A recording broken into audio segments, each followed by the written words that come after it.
Again, back to what we said in Module 1, that the solution to the problem the solution to the problem of the banality of evil is to think.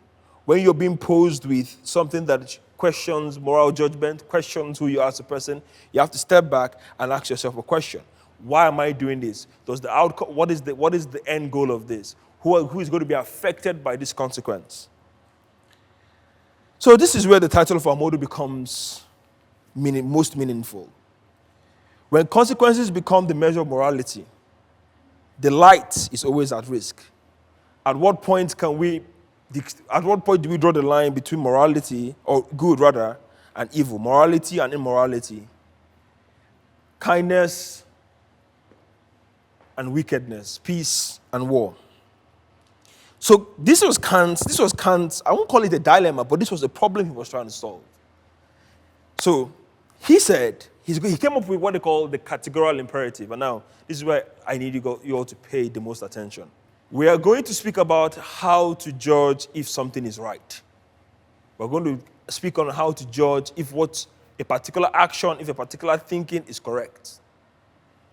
Kant provides us with a solution, and it's called the categorical imperative. It has two fundamental premises. One is, the universality test, which means whatever you're doing or whatever you think is moral, will it be okay if everyone does it? To lie, to make someone happy, in the relative morality, it's okay. If lying is going to make you happy, then I'm going to lie to you. Of course. But the question Kant's going to ask you is, if everybody decides to lie so that everybody is happy, is that going to be a good thing? Is the world going to be a better place if everybody does the thing you're doing?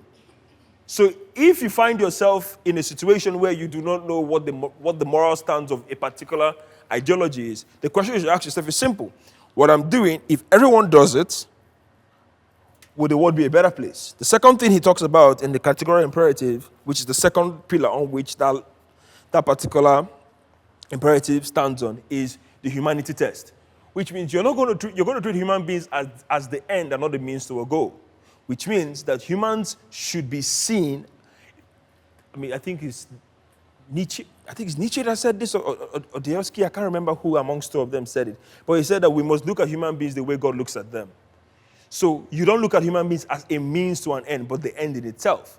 Which means that when you find yourself in a situation where you're supposed to make a moral judgment, the question is, are human beings are they a path to where you're going to, or are they in themselves a goal? Okay. So I'm going to dissect the two of them. So the first one is the universality test. So let me throw a scenario at you. Or not even a scenario. This happens in Nigeria all the time. We deal a whole lot as a country, or even as a people, with, racism. We do a whole lot with segregation. And we in Africa, because racism is a race thing, we do not feel the pulses of those who are negatively affected by racism. But we have something here to deal with, which is tribalism, where, again, in literal definition, where a person judges another person based solely on their tribe. Now, I'm not going to go into whether that's good, wrong, or bad, because I'm not going to be the one to make that decision. I'll let you make the decision. If everyone becomes tribalistic and expresses their tribalism fully to the extent to which you want to, would the world be a better place? We talk about the segregation, we talk about the issues that women face in our country. And sometimes we want to make it look like it's a mundane conversation, but these are real issues. Where we have victims of sexual abuse, domestic violence, and it's easy for us to sit back and start asking, question, no. But the question is everyone decides to do this, or like the train scenario I gave, if that comes close to you, your mom, your sister, a close friend, will that still be morally right with you? Right? So the question is, if everyone decides to be mad, would the world be a peaceful place? Of course not. So let me bring this into the political dimension. You have different political ideologies and what should be and what shouldn't be. And the question is, whatever political ideology you have, again, would it make the world a better place if everyone decides to do it? If everyone decides that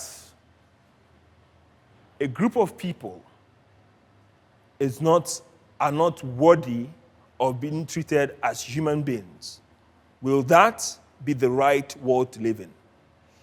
There were killings that have happened in up north. There are killings these are real people, real killings, and people are having political conversations about the lives of individuals and close friends who have lost their lives. And it's all just a the internet is such an interesting place because you can sit in your cocoon and make very, very empty statements. So, back to the question. When you find yourself in a dilemma or a trilemma, the question is, if everyone does this particular thing I'm doing, if that becomes the rule for everyone else, will the world be a better place? Kant takes Christ, the thing that Christ said, which is do unto others what you want them to do. Kant takes it to a bit of an extreme because he says, what you're doing, if we apply it to the highest maxim, would that make the world a better place? So let us flip it. Being kind. If everyone decides to be kind, would the world be a better place? Of course. Being hospitable. If everyone decides to be hospitable, would the world be a better place? Of course. If everyone decides to be greedy and put their selfish interests above all else, would the world be a better place? Of course not. But this again is the reason why we in Africa were where we are. Because in as much as we claim to be moral, we are not actually absolutely moral. Morality is important to us to the extent to which either we benefit from it or we're not affected by it. That is why we can speak ill of corruption and still look at corruption when it applies to us as God's grace. Now, God's grace, which is supposed to be applicable to all, becomes an expression of when some level of moral imbalance benefits you. Now, I have to be careful here. I'm also a victim of this, so I am not setting myself as a moral superior figure. So, the second formula, like I said, is the humanity formula. Kant says, act so that you treat humanity, whether in your own person or in that of another, always as the end and never as the means only.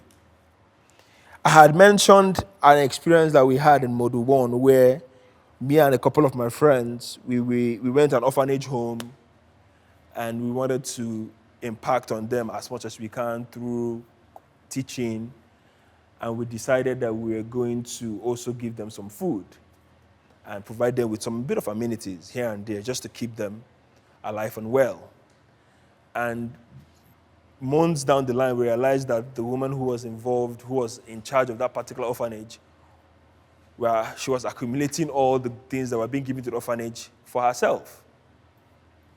And when she was confronted, she made a lot of statements about how she herself had, was impoverished and how she has kids at home she needs to feed and all whatnot. And the question I begin to ask myself is, if everyone decides to act in that particular way, if everyone decides to take palliatives or things that have been given to the poor for themselves, how would the world be? She treated humanity as a means to an end, not the end in itself.